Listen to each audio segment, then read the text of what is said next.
Assalamualaikum warahmatullahi wabarakatuh. Yang terhormat Ibu Mulyawati selaku dosen pengampu mata kuliah Geopolitik dan teman-teman yang kami sayangi. Sebelumnya saya dan teman-teman saya akan mempresentasikan hasil kerja kelompok kami yang berjudul tentang analisis fenomena war on terrorisme. Dan izinkan saya memperkenalkan teman-teman saya terlebih dahulu, yaitu Auliaur Rahman, Cut Khairi Imelda, Cut Iza Ledia, Dahlia, dan saya sendiri Nurlaili.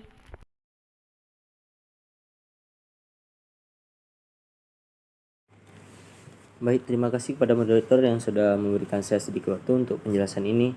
Di sini saya akan menjelaskan yaitu tentang teori sekuritisasi. Teori sekuritisasi merupakan buah pemikiran pakar-pakar keamanan yang tergabung dalam Kompleks Peace Research Institute atau yang secara kolektif dikenal sebagai mazhab kompleks GIGS. Tokoh-tokoh penting mazhab ini yang dikenal sebagai pencetus dan pengembangan teori sekuritisasi adalah Barry Buzan, Ole Wevers, dan Jaap de Wilde. Barry Buzan, Ole Wevers, dan Jaap de Wilde menjelaskan proses sekuritisasi sebagai suatu aturan atau langkah tindakan yang membawa politik ke posisi yang melampaui aturan-aturan permainan yang telah mapan dan membingkai suatu isu sebagai bentuk khusus dari politik ataupun melampau ranah politik. Proses atau tindakan sekuritisasi ini dapat terjadi di ranah ekonomi juga, lingkungan, politik, sosial, kemasyarakatan maupun militer. Secara teoretis, proses sekuritisasi terjadi karena adanya aktor pelaku sekuritisasi yang melakukan tindakan sekuritisasi secara disruptif dengan cara mewawancarakan suatu isu yang awalnya dianggap tidak mengancam atau membahayakan bagi sasaran tersebut.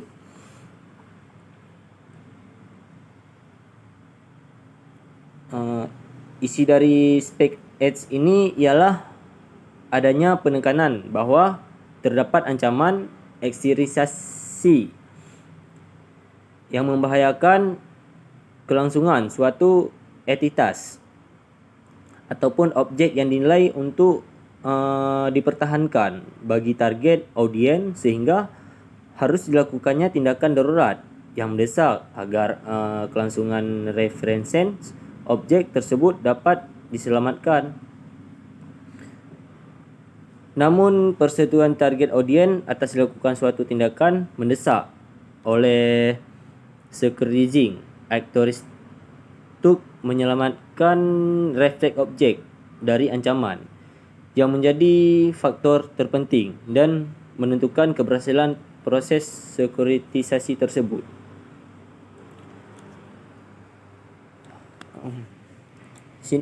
Saya juga akan jelaskan menurut Buzan, Wevers, dan de Wilde, dalam proses penyampaian suatu isu atau wacana diperlukan adanya pembedaan yang tegas dan jelas antara refleks objek, securitizing aktor, dan faktual aktor. Refleks objek merupakan suatu yang kelangsungannya diklaim sedang terancam dan memiliki legitimasi untuk diselamatkan dan dipertahankan, dan menentukan perkembangan proses securitizing di suatu sektor tertentu tanpa mengambil peran sebagai securitizing aktor maupun tidak menepati posisi sebagai refleks objek. Demikian yang saya jelaskan, saya kembalikan ke moderator. Terima kasih. Baik. Baik, dari penjelasan teori yang telah dipaparkan oleh pemateri sebelumnya, di sini saya akan menjelaskan contoh dari teori tersebut. Nah, serangan terorisme pada tanggal 11 September 2021 yang terjadi di Amerika Serikat merupakan serangan teroris yang terparah setelah terjadinya Perang Dunia. Ada lebih dari 3.000 jiwa yang dari 85 negara yang tewas dalam serangan tersebut.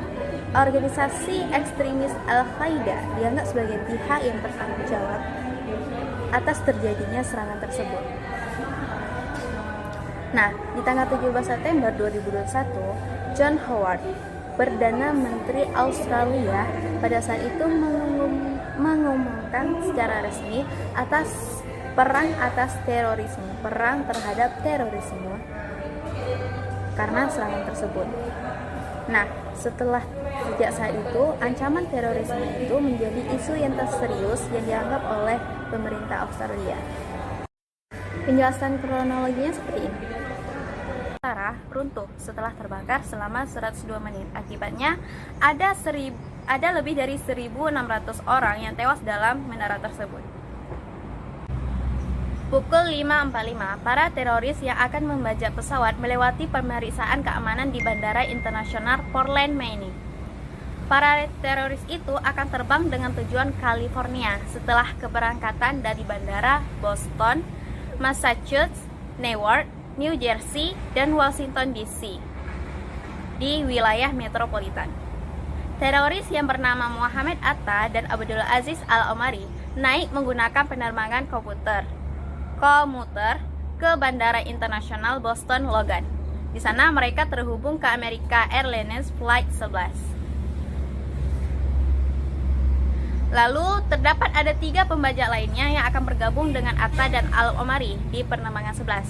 Kurang dari 2 jam, 5 teroris yang akan membajak American Airlines Flight 77 terekam saat mereka melewati pos pemeriksaan barat Bandara Internasional Washington Dulles. 3 pembajak lainnya itu adalah Nawaf Al-Hasmi, Khalid Al-Midar, dan Majed Moked. Mereka memulai aksinya dengan menyalakan detektor logam, tetapi tidak ada senjata yang ditemukan. Aksi selanjutnya itu adalah bergegas ke gerbang. Para pembajak ini membawa pisau tersembunyi di tubuh mereka dan sebagainya di bagasi jinjing. Sebagai informasi, sebelum terjadi peristiwa 9/11 ini, bandara itu tidak diwajibkan untuk merekam pos pemeriksaan keamanan. Bahkan, pisau pun masih diizinkan untuk dibawa di dalam pesawat bila panjang bilahnya kurang dari 4 inci. Nah, di pukul 6 ini, pada pukul 6, pemungutan suara di New York itu udah mulai dibuka. Pemungutan suara itu diadakan untuk wali kota, advokat publik, pengawas keuangan, dan kantor kota lainnya. Pada pukul 8 kurang 1 menit, American penerbangan 11 itu mulai lepas landas dari Boston. Jadi ada 5 pembajak berada di dalam pesawat tersebut. Pada pukul 8:19, awak penerbangan 11 itu menghubungi personal darat tentang pembajakan yang sedang beraksi di penerbangan 11. Pada pukul 8:20, American Airlines Flight 77, penerbangan 77 itu lepas landas dari Bandara Internasional Washington DC. Pukul 8:24, pembajak penerbangan 11 itu mengirimkan pesan. Waktu itu sang pembajak itu mencoba berkomunikasi dengan penumpang dan awak di dalam kabin penerbangan 11. Tetapi sayangnya dia menekan tombol yang salah. Alhasil terjadilah penyiaran ke kontrol lalu lintas udara dan tanpa disadari itu memperingatkan pengontrol tentang serangan tersebut. Pada pukul 8.30, kurang dari 80 orang telah berkumpul untuk menghadiri konferensi teknologi keuangan Risk Water Group di lantai 106 Menara Utara. Lalu 72 staf restoran telah tiba sebelum layanan sarapan pagi dan persiapan konferensi berlangsung. Pada pukul 8:37, pengontrol lalu lintas udara Boston memberi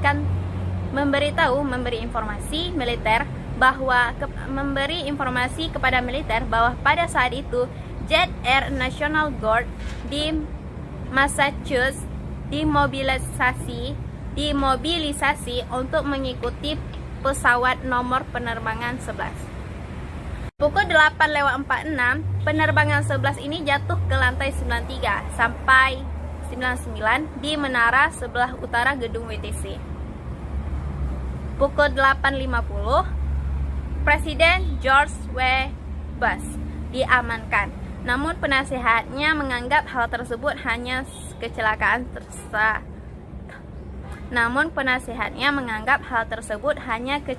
tragis. Pukul 8:55 sampai 8:59, Menara Selatan dinyatakan aman. Polisi otoritas pelabuhan memerintahkan evakuasi kedua menara. Selang semenit, pemerintah tersebut diperluas ke seluruh komplek gedung WTC. Pukul 9, penerbangan 175 menghubungi operator penerbangan di San Francisco, California terkait pembajakan yang sedang berlangsung. Pukul 09.03, pesawat nomor 175 jatuh ke lantai 77 hingga 85 di gedung WTC Menara bagian selatan. Pada pukul 9.05, Presiden Bush mengetahui tentang kejatuhan pesawat yang kedua di WTC. Selang 25 menit kemudian, ia mengumumkan kepada masyarakat Amerika bahwa terorisme terhadap bangsa tidak akan bertahan. Pukul 9.12, seorang pramugari, Rin A. May, menelepon ibunya. Ia memberitahu sang ibu bahwa pembajak telah memiliki kontrol atas pesawat dan memaksa para penumpang dan kru kabin. Seorang pramugari, Rene A. May, menelepon ibunya. Ia memberitahu sang ibu bahwa pembajak telah memiliki kontrol atas pesawat dan memaksa para penumpang dan kru kabin. Pada pukul 9.37, sebanyak 5 pembajak di penerbangan 77 menabrakkan pesawat ke sisi barat markas militer di Pentagon. Penerbangan 93 jatuh di sebuah lapangan dekat kota Springfield atau Pennsylvania. 10.28, menara utara runtuh setelah terbakar selama 102 menit. Akibatnya, ada lebih dari 1.006 orang di dalam dan di sekitar gedung tewas. Sekian dari penjelasan saya. Terima kasih. Saya Cu Iza Lydia. Saya akan menjelaskan tentang analisis security actor, essential trait, referensi objek, speed arch, dan audience. Perdana Menteri Howard merupakan aktor sekuritisasi yang paling dominan pada proses sekuritisasi kontra terorisme global di Australia. Perdana Menteri Australia menunjukkan sebuah tindakan speech arch untuk menyampaikan sesuatu melalui pidato-pidato yang disampaikan. Inti dari tindakan speech arch yang dilakukan oleh Perdana pada proses sekuritisasi adalah untuk mempromosikan prasyarat komponen sekuritisasi. Ketika serangan 9/11 terjadi, Perdana Menteri Australia sedang berada di Washington DC untuk membahas isu domestik keamanan Australia. Essential trait pada tindak tutur termasuk pada kategori yang sesuai dengan wacana politik yang menerapkan langkah-langkah kebijakan luar negeri dan umum untuk menempatkan identitas dan makna politik yang lebih kuat. Proses sekuritisasi ini efektif karena di dalam terdapat speech arch, action, dan debat politik. 11 proses sekuritisasi dilakukan melalui tindak tutur oleh aktor dominan di pemerintah Australia. Dalam hal ini, Perdana Menteri Howard, tutur Perdana Menteri Howard merupakan keberhasilan penggunaan rasa takut untuk meningkatkan kesadaran publik akan adanya bahaya eksistensial yang berfokus pada objek rujukan dengan intensitas tinggi. Tesis makalah ini mengkaji proses tindak tutur dalam konteks proses sekuritisasi Perdana Menteri Howard yang diawali dengan pidato terbuka kepada masyarakat dunia. Baik, di sini saya akan menjelaskan mengenai mengapa sekuritisasi itu dilakukan. Jadi teori sekuritisasi pertama kali dikemukakan oleh Barry Busan pada tahun 1998 yang menjelaskan tentang fenomena politik. di mana pejabat negara memilih suatu isu dan kemudian melalui serangkaian pidato atau pernyataannya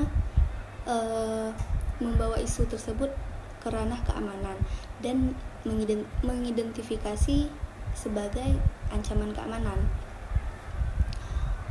sehingga membenarkan negara dalam mengambil tindakan militer dan memecahkan masalah.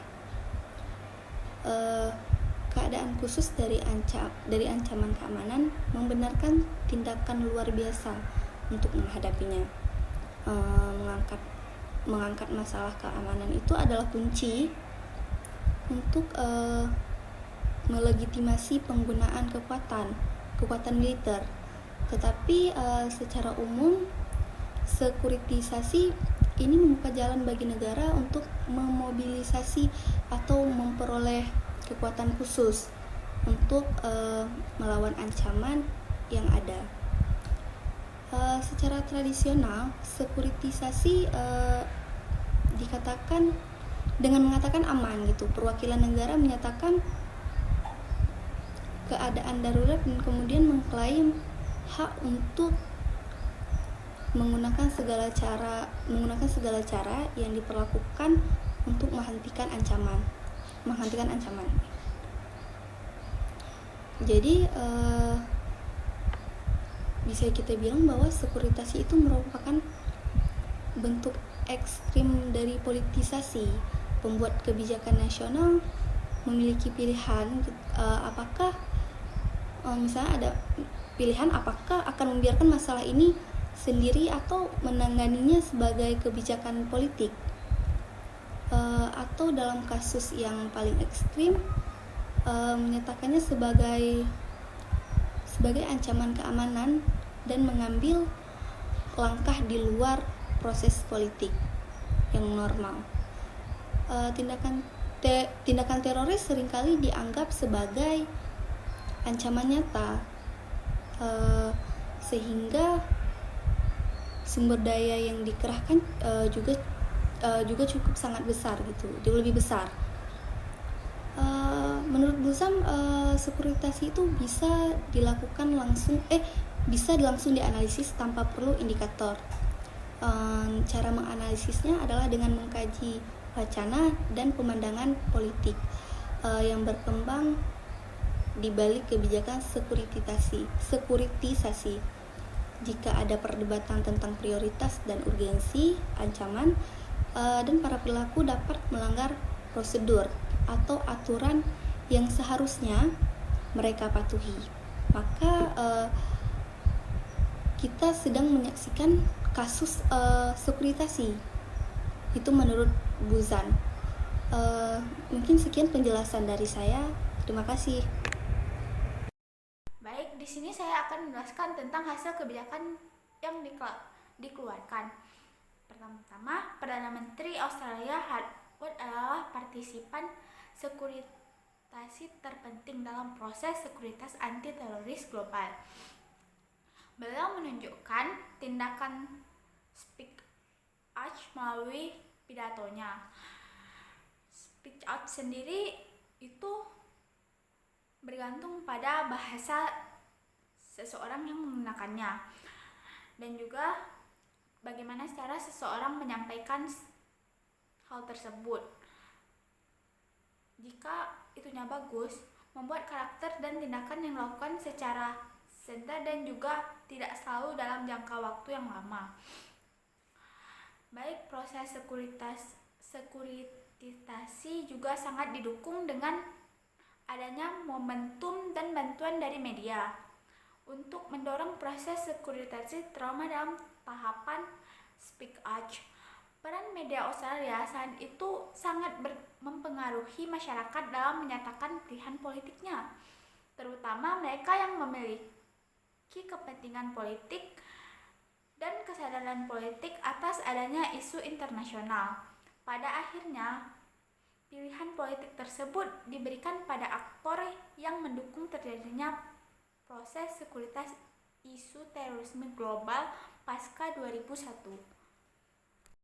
Kesimpulan yang dapat ditarik dari presentasi sekuritisasi ini adalah teori sekuritas, merupakan buah pemikiran pakar-pakar keamanan yang tergabung dalam Copenhagen Peace Research Institute atau yang lebih dikenal dengan mazhab Copenhagen. Kapasitas untuk mengubah masalah keamanan nasional menjadi kekuatan politik dalam negeri adalah suatu aspek lain dari tindakan Harvard yang paling penting, karena kepercayaan bisnis yang menurun dan nilai tukar mata uang. Speech Act yang dilakukan oleh Perdana Menteri Howard awalnya memiliki reputasi jajak pendapat negatif pada awal tahun 2001. Speech Act yang dilakukan oleh Perdana Menteri di sini memperlihatkan kapitalisasi kekuatan yang efektif membangun kesadaran kolektif atas adanya existential threat yang diarahkan pada referen objek dengan intensitas yang tinggi. Meskipun pada saat itu Australia bukanlah satu korban yang paling besar, akan tetapi keberhasilan dari proses sekuritisasi ini kemudian memberikan legitimasi politik yang pada akhirnya dapat dimanfaatkan untuk mengembangkan politik kekuasaan. Terlepas target utama dari sekuritas tersebut melibatkan tujuan ini pada mulanya. Argumentasi dari kajian ini yang memilih langkah Speech Act dalam ruang lingkup proses sekuritisasi yang dilakukan Perdana Menteri Harvard dimulai dari komunitas internasional. Hanya sekian presentasi dari kelompok kami, lebih dan kurang kami mohon maaf. Apabila ada yang kurang jelas dan apabila ada yang ditanyakan, dituliskan di grup kelas. Terima kasih. Wabillahi taufiq wal hidayah. Assalamualaikum warahmatullahi wabarakatuh.